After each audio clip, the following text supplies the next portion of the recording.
5:06 on Nashville's Morning News on Super Talk 89.7. Good morning to your friends. Your weather for today, Joan, fact check me on this. High of 95 and possible showers. Correct. So very hot day indeed. There's a heat advisory as well. It's a heat advisory? Because the temps are up there in the 90s, but the heat index will be 100 to 105. Okay, so as the that once great philosopher said, Glenn Fry, the heat is on. The heat is on, yes. Thank you. I knew you were going there. Did you? Am I getting that predictable, am I? All right, very good. Thank you, Joan. I appreciate it. By the way, thank you for all the thoughts and prayers. My brown recluse spider bite, I think, just turned out to be a little pimple on the back of my leg. That seems like what it is because it's gone away. So, can I tell you what your wife said? What did my wife say, Joan? I bet it's an ingrown hair. Okay, I'm gonna sneak into my wife's phone and I'm gonna block you. Don't do that. That's what I'm going to do. I get my Amy info. When are you and my lovely my two wives, work wife and home wife? You guys are going back and forth, are you? Well, I mean, sometimes we chat. Okay, all right. Yeah. Very good. Tell her there's no toilet paper downstairs in my bathroom. That'd be great. Thank you. All right. Thank you, Joan. People in Los Angeles, they are really angry. Now, I'm just going to warn you folks up front. There's a lot of Gavin Newsom in the radio broadcast today because he's everywhere doing and saying a lot of stupid stuff. Have you heard, Joan, the interview that Gavin Newsom did with Sean Ryan? Oh, yes. So if there's one thing that really does personify the interview that Gavin Newsom did with Sean Ryan right here in Franklin, I'm assuming, or maybe he went to L.A. or whatever. He was at Sean Ryan's place. Okay. Yeah. So he curses a lot. He Gavin uses Newsom. That. Yeah. GD. I think he used, the SH bomb. I think he may have said the F bomb as well. But I know he utilized a lot of GD. Which is surprising because Sean Ryan is a faithful Christian. And I would think that he'd say, dude, no more of that. Yeah, well, I mean, I have not seen the whole interview. I saw chunks of it. But I got to tell you that it is, and I've experienced this with Gavin Newsom before. We're going to play some of the audio coming up at 5:35. But fact-checking Gavin Newsom is exhausting. And here's why. Do you know what he does? And I noticed that he did this during the debate that he did with Governor DeSantis out there in Florida, where you had Sean Hannity and he was hosting or moderating, and then you had Gavin Newsom and Ron DeSantis. And so basically it was which state is better, Florida or California, and Newsom he throws a bunch of crap against the wall, right? He'll throw a bunch of facts at you. Oh, California is this and California is that. And he throws so much stuff against the wall, and it's okay, well, then you have to start fact-checking all of the things that Gavin Newsom says, and I'm going to do some of this at 5:35. And he throws out a bunch of what I would say out-of-context facts, okay, half-truths, facts. And I got to tell you, that we're just going to cover a few things that, at least to me, were relatively easy to fact check him on. But I guarantee you, the deeper you go, the more the lies and the obfuscations about how well California is doing is going to be clearly evident. And so I think that the reason why it's so important is because Gavin Newsom is running for president in 2028. I believe that everybody knows that. And so bottom line, and I'm going to repeat this at 5:36, is how do you want your nation to be? Do you want your nation to be more like California, or do you want your nation to be more like Florida? I mean, most people, and certainly most people that are listening right now, want their nation to be like Florida. And so we'll play some of this audio, and I'll do some fact-checking of Gavin Newsom because, again, half-truths, a lot of this information that he is throwing against the wall, really out of context as well, lies, obfuscations, fabrications, the whole thing. So we'll get into that. And I don't think it was Sean Ryan's. I don't think and I like Sean Ryan a lot. So I'm not saying anything negative about Sean Ryan. What I'm saying is I don't think that it was his intent or his job to try to fact check the California governor. By the way, I don't know if you saw this, Joan, that one of the things that he did, what Sean Ryan did, he gave Gavin Newsom a gun. I don't know if you saw that, but he did. He gave him a gun as like a gift. Every guest, I guess, on his show gets a gift. So that's number one. And number two is Joe Rogan sent in a question for Sean Ryan to ask Gavin Newsom. And again, we'll get into that at 5:35. But, people in California, specifically Los Angeles, are really angry. In the last couple of days, there's been a lot of frustration over the fact that Gavin Newsom, the governor, has committed $101 million to purchase land in the Palisades. Of course, the Palisades destroyed by fire months ago. $101 million for that low-income housing. Now, again, you have to realize that the Palisades, this area of Los Angeles, that is the higher end. You've got a lot of money in the Palisades, and I'm going to be honest with you, a lot of old money. And there's a lot of Democrats that are in this particular area. And so the fires hit, and I want you to remember what happened when the fires hit. Remember all this? Because we spoke about this. There wasn't enough working fire hydrants, lack of fire personnel. The fire chief was very woke, always worried about DEI. We need more LGBTQ fire personnel. On it goes. We had reservoirs that were totally empty. You had the stories of how water could not get from Northern California to the southern part of California because of all of that environmental red tape. All of that BS. And the town burned. And so now, while residents are trying to wade through all of the really long process of rebuilding and getting their permits and working through insurance and all of that, trying to get fire crews, crews to rebuild their homes, the governor decides that he is going to spend $101 million basically buying up the land for cheap, basically pennies on the dollar, as a matter of fact. And they want to put apartment buildings in Palisades. Now, I'm going to tell you, I don't have any intention of ever returning to my hometown of California, of Los Angeles, but I know that how gorgeous and beautiful the Palisades was, and this is what he wants to do.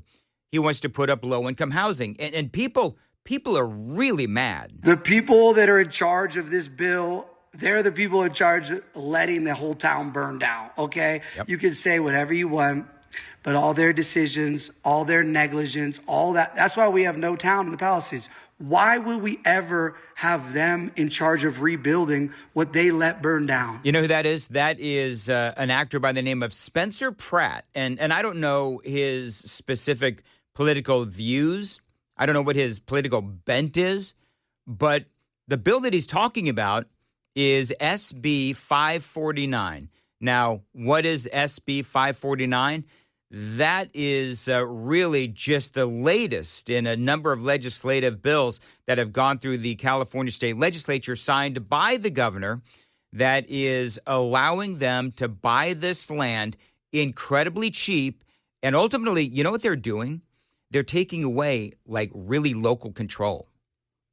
They're taking control away from, the local city council or, whatever you might have in the Palisades. And the county and the state is coming in and buying this land, this really expensive land where, multi-million-dollar homes used to be on. Their negligence saw those homes burn to the ground, and now they're going to put up low-income apartment buildings. And people are angry. Got a little bit more on this. It is 5:15 on Super Talk 99.7. Time to check the roads. I'm so excited to be here every single day that I'm always jumping the gun. So I apologize. I think you just need to switch to decaf. Oh, you don't want to hear me on decaf.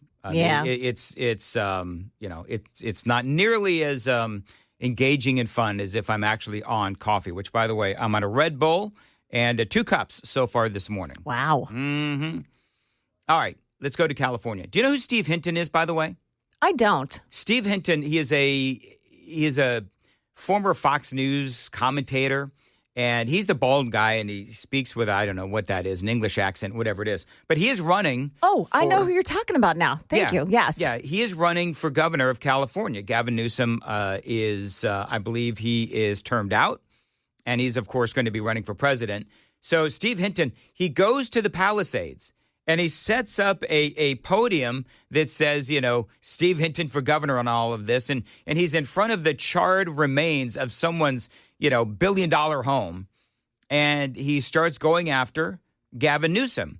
And he's really angry that the state and the county have come in. They're buying the land really fast and really cheap to put in this low-income housing. Something, again, Gavin Newsom says that he ultimately, a while ago, said that he would not do, and now he's doing it. And this is what Steve Hinton has to say. By the way, Republican. What we see here in Pacific Palisades and what we see across California now is the Democrat war on single-family homes accelerating. Yeah, this is, again, Steve Hinton. He's running for governor. Newsom, he said that he wouldn't do this, and they actually said, this is just a conspiracy theory, that the state of California is going to come in and buy all this land. It's just a conspiracy theory. Well, what are we at? 6 months or so? Conspiracy theory does come true, and he's angry. And the reason he's angry and Californians are angry is because this is what California has been doing all across the state. That's why they're not issuing permits. That's why it's taking so long. They don't want people to stay here. They don't want people to rebuild the Palisades the way it was. They want it rebuilt the way Gavin Newsom is talking, reimagining LA 2.0. What does that mean? It means apartment buildings. It means equity, Steve. That's what it means. Everywhere. This is their agenda all along. You see it in all this legislation over the years. Yeah, he goes on to mention all of these different bills that California has passed. Now, remember, the phrase that pays in L.A. is equity. Everyone needs to be at the same level. It doesn't matter who has accomplished what. It doesn't matter how much education you have, how much sacrifice people have made, the investment that people have put in. Everyone must be at the same level because that's what the Democrats these days bow to the altar of. It is this notion of equity. Because why should, ladies and gentlemen, why should one person have a 5-bedroom, 4-bathroom home with a pool at 5,000 square feet when you can put up a 7-story apartment building up in that same footprint and put a bunch of people inside at really low income? I mean, if you are somebody who is a Democrat and you bow to the altar of equity, then we shouldn't have millionaires and billionaires. We should have everybody living in these low-income apartment buildings. That's what Gavin Newsom apparently wants. Apartment buildings up to 7 stories to be built anywhere in California. No one has a say about it. That's what they want to see here in Pacific Palisades. That's what they want right across the state, because that's their extreme ideology, to tell you how to live. Yep. So, and by the way, just as he said, this legislation, and I just said a few minutes ago, strips away local control. Local communities have no say. It is the state and the county that can just come in and buy that land for cheap. And you heard him say nobody is, nobody is getting permits. Nobody is able to wade through all of that red tape because they ultimately want that land because of equity so that they can put up these low-income apartment buildings. I can't even imagine why anybody would not just take the money and run. And I guess that would be my question. You know what? I'm going to be on next Sunday night, Monday morning, I'm going to be on Red Eye Radio. You know what I'm going to do, Joan? I'm going to ask people in California, why don't you just take the money and run? Yeah, right. Do you know, I've actually done that before. Why don't you just take the money and run? Yeah. There's an actor and actress, I don't remember their names, but they live in, you know what, Joan, text Amy. She'll tell you the names of these actors and actresses. But they actually live in my little neighborhood there. Uh-huh. And, huge home. And but they took the money and ran. because they clearly saw what was going on in California, and they left. And so for a lot of people that live in the Southland, I don't even know why anybody would bother. If you live in the Palisades and you had insurance, just take it and go. Yeah. There are so many people. So my son lives in Murfreesboro, and it's a newer development, and there are so many people there from California. Oh, yeah. Transplants. Mm-hmm. Yep. Wanted out. They just wanted out. I feel like I got out at just the right time. Yeah. What is that, like 20 years ago now? I think Wow. It's been 20. I know. 20 years ago. And the only reason I have to go back is to see the Reagan Museum. Once I go see that up in Simi Valley, you're done. I am DUN done. All right, 522 on Nashville's Morning News. By the way, coming up at some point, Adam Carolla. Wait till you hear what he has to say about Gavin Newsom. So there's a lot coming up on Super Talk 99.7. 537 Nashville's Morning News on Super Talk 99.7 WTN. Appreciate you being here. Joan is here. Yes. KGB is here as well. So there's another protest this week. Oh, no. On the 17th. For what? All of it. It's the Good Trouble Lives On protest. Oh, my gosh. A National Day of Action.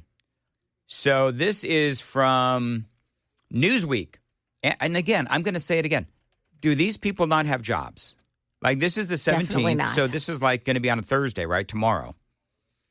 Anti-Donald Trump protests are planned nationwide for July 17th. What to know? So it's the Good Trouble Lives On, and it's going to take place on the anniversary of the death of John Lewis, the Democratic congressman and civil rights icon, so on and so. I mean, I don't know how many different protests they're going to have.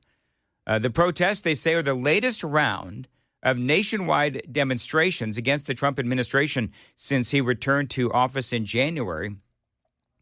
Organized by the 5501 movement, 50 protests, 50 states, one movement, and other groups.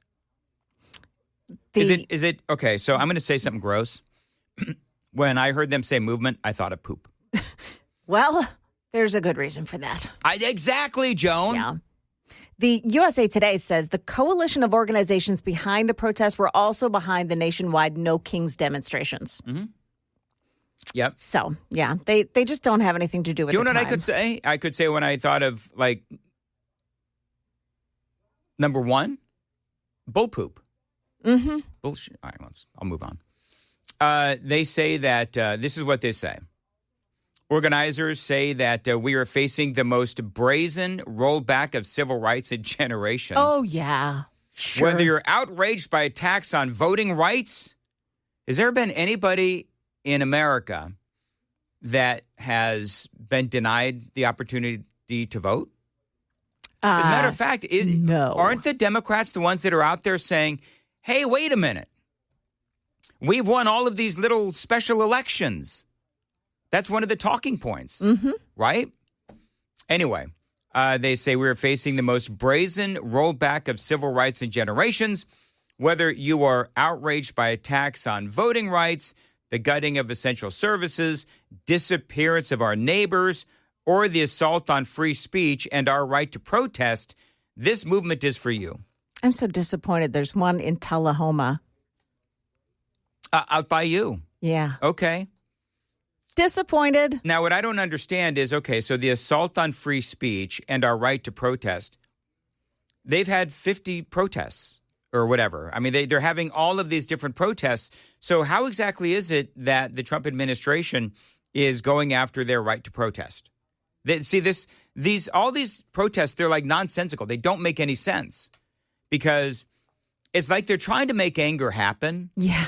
Do you know what I mean? Uh-huh. It's like, okay, what we're going to do is we are just going to constantly talk about how the Trump administration is doing all of these different things, yet the reality is they're just angry that he won. That's all that they're doing. That's clearly all that it is. But you know what else this thing is? It's also fake. Oh, yeah. Listen to this. There is some audio out there. This is need some audio, KGB. This is the CEO of an organization called Crowds on Demand.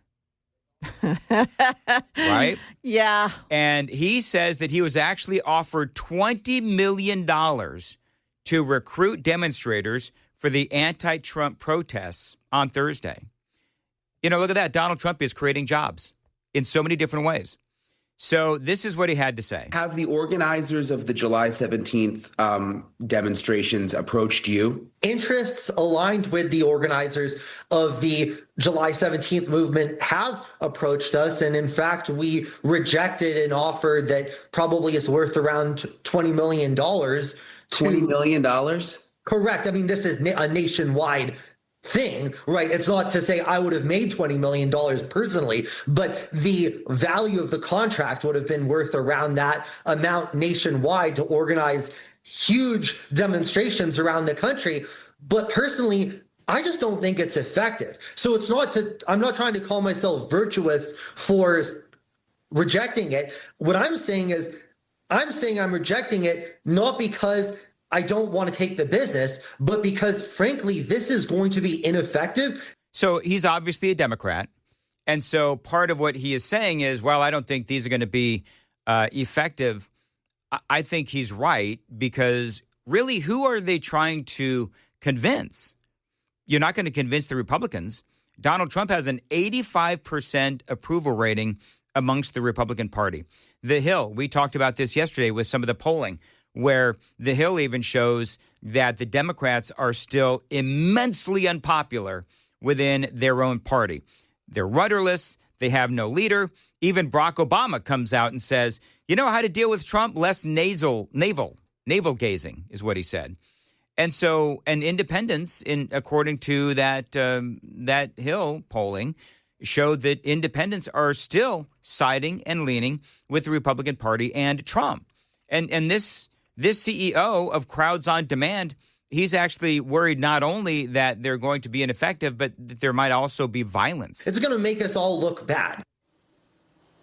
So I asked Swart who exactly offered him the $20 million. That, of course, was the natural question, but he says he would not say, says he does not talk about who exactly his clients are, that it would be bad for business, and he's been in business for 15 years, and he has to turn down a lot of contracts. But, interesting, $20 million is it's a lot of money. And how angry can these people actually be as a political party if they have to go out and hire protesters?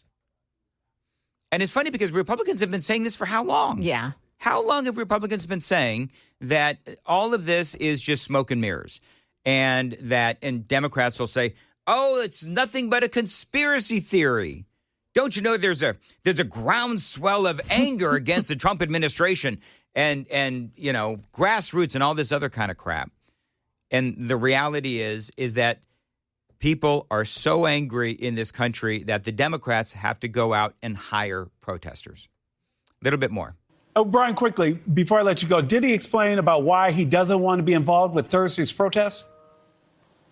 Well, he said he had some concern about violence based on what he's seen in the past, but mostly he just doesn't think that it's productive or really making a difference, big picture, about how the country feels about President Trump. And he says he just didn't want to get involved.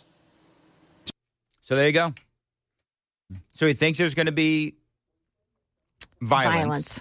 And Great. he doesn't think that this whole thing is going to be effective. I don't think it'll be effective. I mean, are we at the point now we just don't, how bad is this? I probably read the news at least 3 to 4 hours every single day outside of being on the radio. I didn't even know this was happening on the 17th. Did you? No. And I watch news every day. KGB, did you know? No. Nobody knew. No, Sam, did you know training? Nobody knew. Nobody knew about this.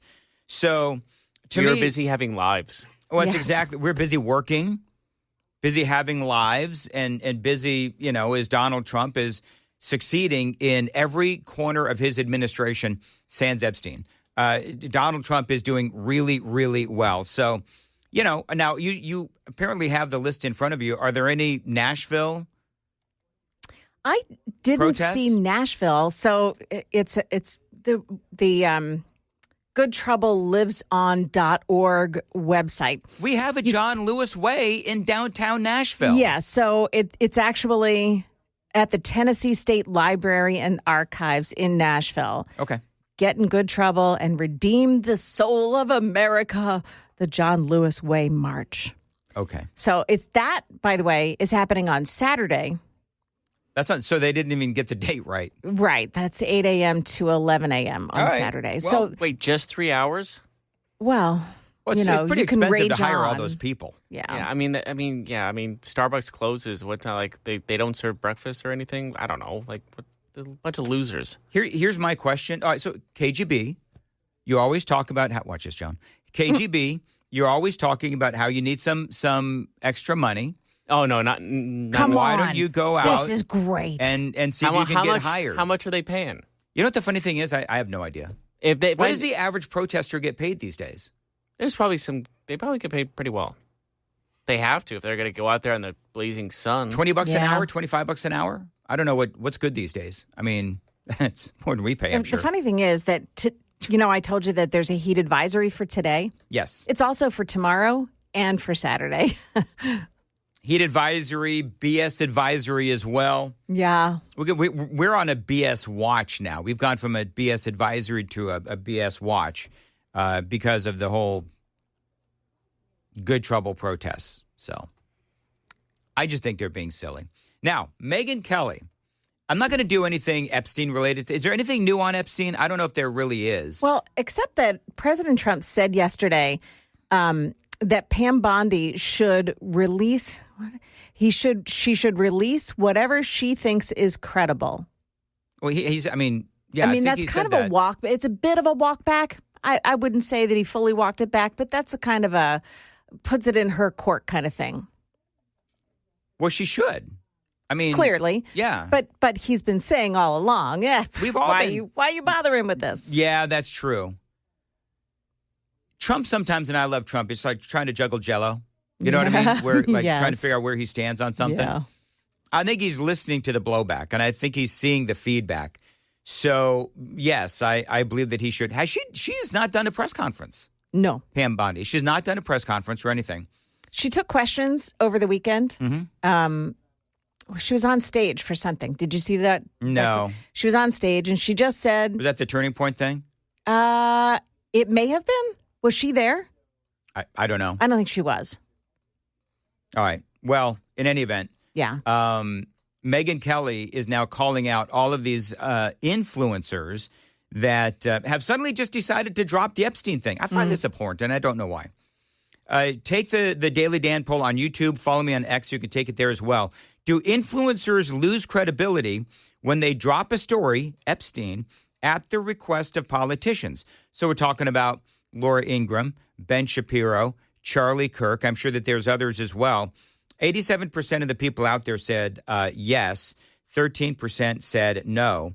And Megyn Kelly, she did a little video yesterday, and she called out those influencers. You now have some MAGA influencers clearly on direction of the White House saying, okay, I'm done.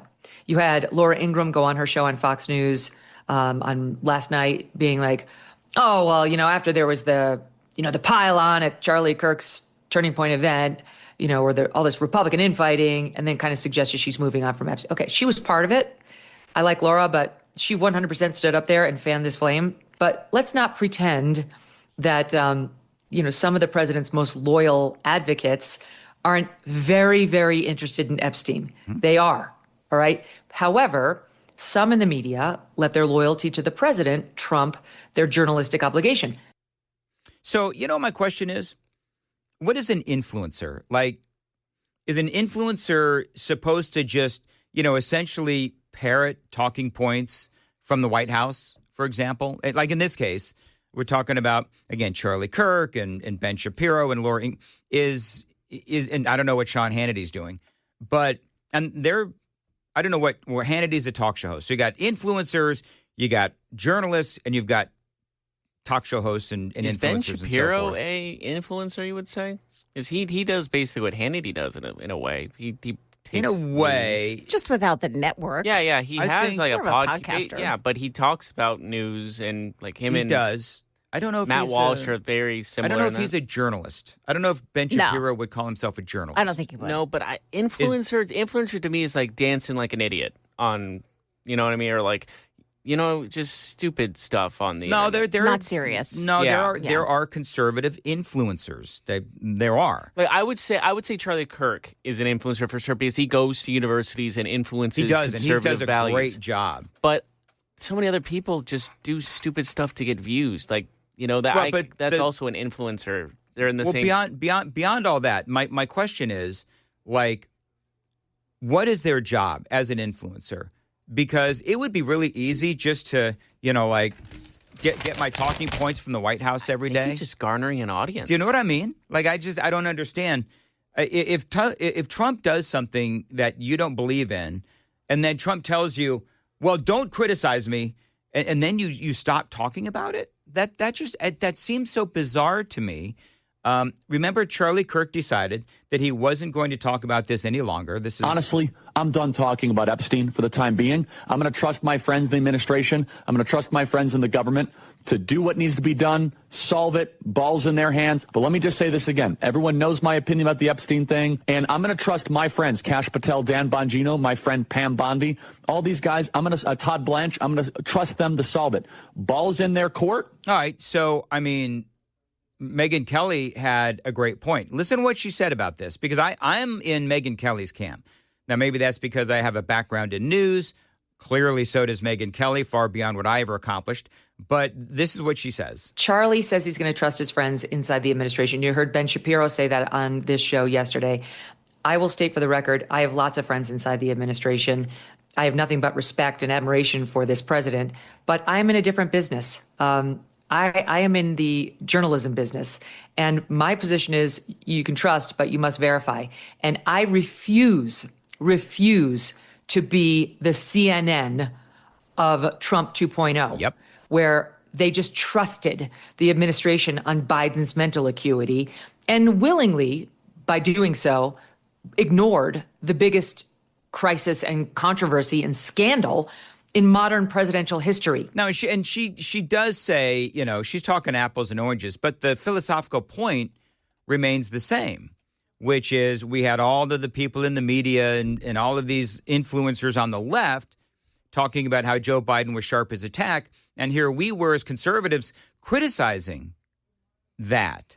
And so now, essentially, one could argue that we're doing the same thing as it relates to Epstein. One more comment from Megyn Kelly. I think non-disclosure and non-transparency is hurting Trump, but I'm also not in the business of protecting Donald Trump. Again, that's what the New York Times does for a Democrat. That's not me. That's not any honest journalist. I am not going on some media tour in 4 years with Alex Thompson trying to have to explain how I'm shocked that there wasn't full disclosure under Trump on Epstein. I guess I was just too naive. I believed them. This is humiliating. She's got an excellent point. And so I guess the question is, what do you want from your favorite influencer, talk show host, person on Fox News, whatever it is? Do you want them to simply parrot talking points from the White House? Or do you want them to be honest about how they feel about whatever the issue is?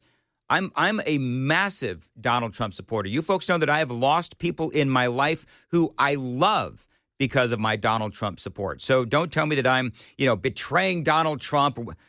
You've got to be true to your values. And for anybody to say, well, Donald Trump told me not to talk about this, and so I'm not going to. Oh my, I can't even imagine how people like that retain any kind of credibility. Joan, am I off base on this? I don't think so. I'm not off base. I know I'm not off base. I don't think so. I think that was a huge mistake on Charlie's part, and I'm hoping that he's thinking about it, yeah. And he's going to walk that back. Well, and here's the deal, and I know that for some people, the whole Epstein thing is a deal breaker. This is it for me. Well, it's not a deal breaker for me. I think that he handled this poorly, but they've got other things going on. So, real quickly, the YouTube Daily Dan poll is on this, and KGB, what are people saying about the influencers, and do they lose credibility if they drop a story like Epstein just because politicians ask them to? 89% say yes to 11% no. 89% of the people listening to this show and taking the poll say that yes, they do lose credibility. It is 5:56, and Joan Jones is got the news at 6. Joan. Yeah, the FAA says Nashville is way off if it wants full staffing on air traffic controllers. And the death knell for NPR. Looks like it might be a little bit closer now. Stick around for that coming up here at Does that mean, Joan, that they're going to start talking even more like this because they're really sad? It might, Dan. NPR. Yes. We no longer have our funding from the government, and so now we're just really sad. Well, now they could be really sad and off the air. Well, you know what? They're going to be the first to tell you, oh, we have other avenues of revenue. Well, then go take advantage of those other avenues of revenue. And stop making the taxpayer the avenue. That's exactly right, Joan. All right, got a lot more straight ahead. Super Talk, 99.7 WTN.